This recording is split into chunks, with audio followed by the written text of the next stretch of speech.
Beyoncé, Kendrick Lamar, Greta Gerwig, Megan Thee Stallion, Boots Riley, Chappell Roan, Childish Gambino. They all make art that's not just fun or entertaining or danceable. They make art that's political. And making political art can make people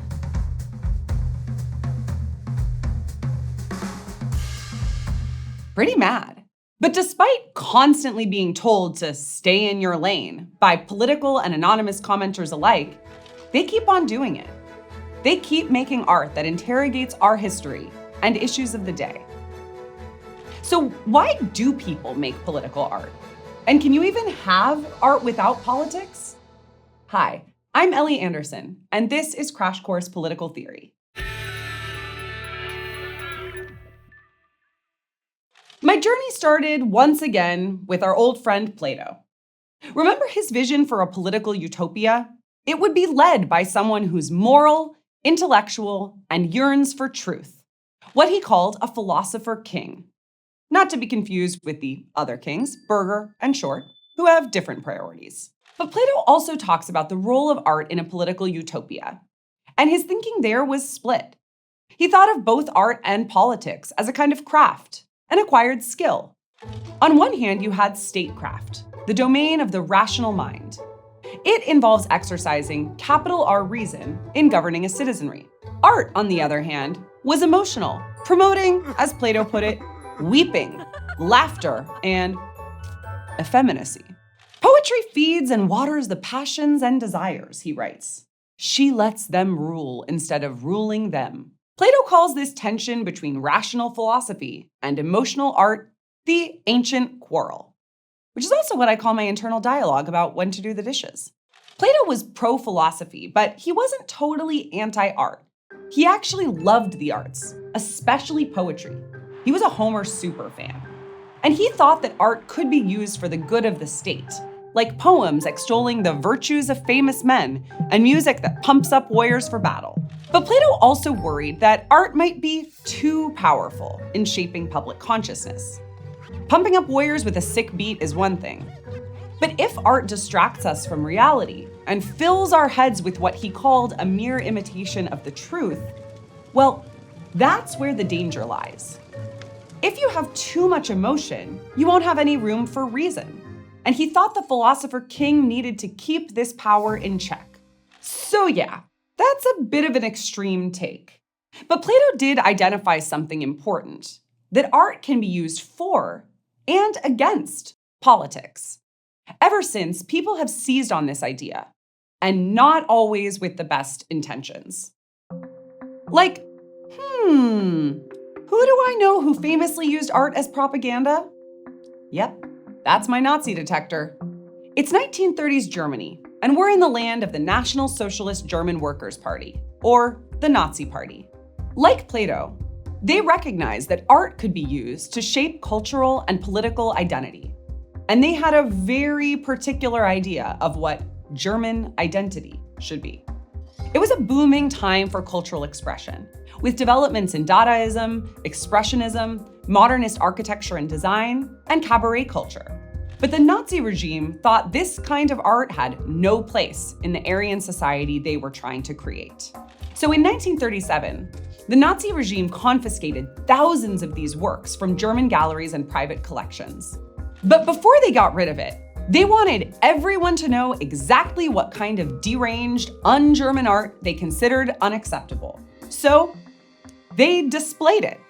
The Degenerate Art exhibit included works by celebrated artists like Paul Klee and Vasily Kandinsky. It was all crammed together like an old thrift store, with the intention of making it hard to appreciate the artistry. Oh, and kids weren't allowed in. Way too corruptible. At the same time, they set up another exhibit right around the corner called the Great German Art Exhibition. This one featured works made by Nazi-approved German artists who depicted a traditional, conservative aesthetic, pre-industrial farm scenes, classical nudes, World War I imagery. But this tactic backfired. The Degenerate Art exhibit was seen by nearly 2 million visitors, more than 3.5 times the boring, traditional German art exhibit. If you've ever been on the internet, you'll be unsurprised to hear that folks are always going to want to see the controversial stuff. To really get your political propaganda to the masses through art, though, the Nazis figured that you've got to go where the common man goes: the movie theater. Let's go to the tape. In one instance, Nazi leaders hired Leni Riefenstahl to create the infamous film Triumph of the Will. The nearly 2-hour black and white film placed triumphant scoring over footage of the 1934 Nazi Party Congress in Nuremberg. It was an event in large part staged for the camera, and Riefenstahl edited the footage to make Hitler and his Nazis look so powerful that their takeover seemed all but inevitable. It was used to lift up the state and inspire the so-called warriors, just like Plato imagined. Fortunately, it wasn't all Nazi propaganda all the time. I found that other German artists were still making art, despite the risk of intimidation, violence, and the whole degenerate thing. It turns out they maintained their own thoughts about what made art political, which basically fell into two camps. Art is political for what it says, and art is political for what it doesn't say. We're about to get a little heady. I'm gonna need some coffee.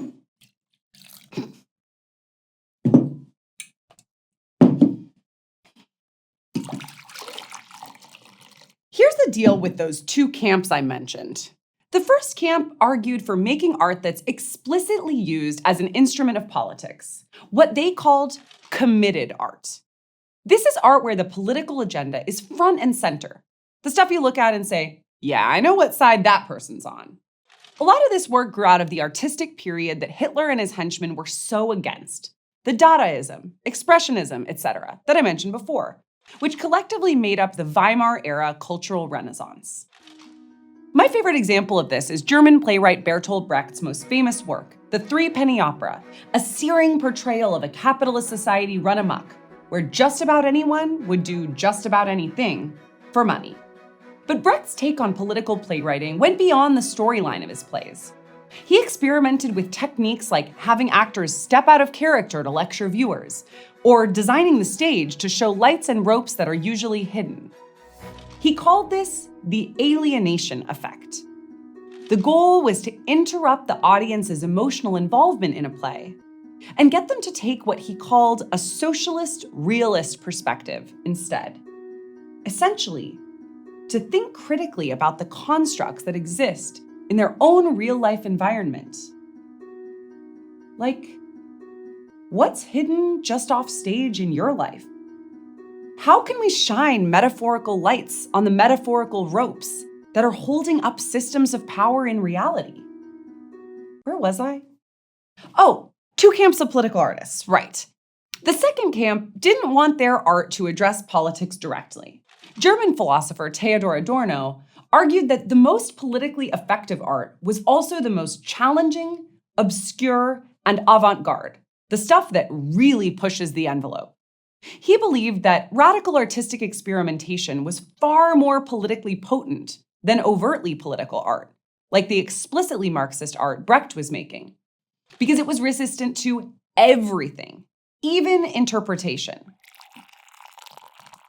This is the autonomous art approach. Art becomes political by refusing to engage with politics and maintaining its independence from human spheres. But it turns out that these two approaches are far from the only ways that art does politics. Another thinker of the time, Walter Benjamin, pointed out that we tend to mythologize art and set it apart from the rest of the world, making us susceptible to manipulation by propaganda. So in Benjamin's view, the solution is to democratize art. Well, more like Marxicize art. If we can reproduce art, then we can deprive it of its capacity to forge some grand narrative. And here's the thing. These debates about if and how art should be political carry on today, which brings us back to the present, where my head's still spinning. Maybe I've been asking the wrong question. Maybe the question isn't whether art should be political.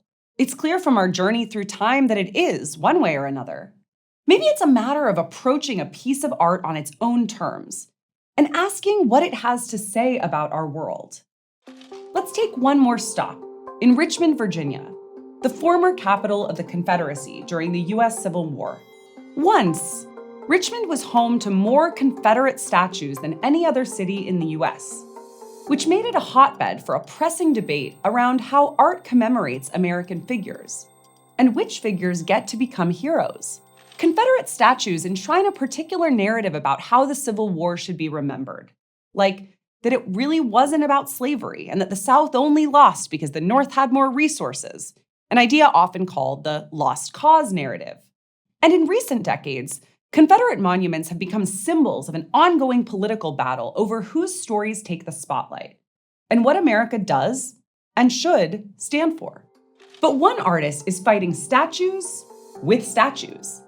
In 2019, Kehinde Wiley, the famed painter of Barack Obama's presidential portrait, crafted a 27-foot-tall sculpture of a man triumphantly poised upon a battle-ready steed. He installed it at the Virginia Museum of Fine Arts, right near Richmond's infamous Monument Avenue. It looks, in many ways, just like the monuments that once lined that street. Huge, imposing, bronze. But the man depicted in this statue is black, and he's got way better style than those Confederate generals. Wiley's artwork transforms a public space that for more than a century was home to a very different vision of America's past and present. The sculpture doesn't state its politics in words, but its message is clear. So here's where I've landed for now. Art and politics are less like oil and water, and more like peanut butter and jelly. They do a lot separately, but they're often found between the same pieces of bread. Anybody else feeling hungry? The Beyoncés and Greta Gerwigs of the world might not be running for office, yet. But their art does so many things, like expand the imagination, challenge social conceptions, and evoke emotional responses to real-world issues. And all of that changes the way we think about, talk about, and do politics. Art informs how we see the world, how we believe things work, how we think they should work, and what pathways we see as possible for whom. Next time, we'll wrap up our time together by asking one more big question. What does it mean to be seen? I'll see you there. Thanks for watching this episode of Crash Course Political Theory, which was filmed at the Bastille Studio and was made with the help of all these nice people. If you want to help keep Crash Course free for everyone forever, you can join our community on Patreon.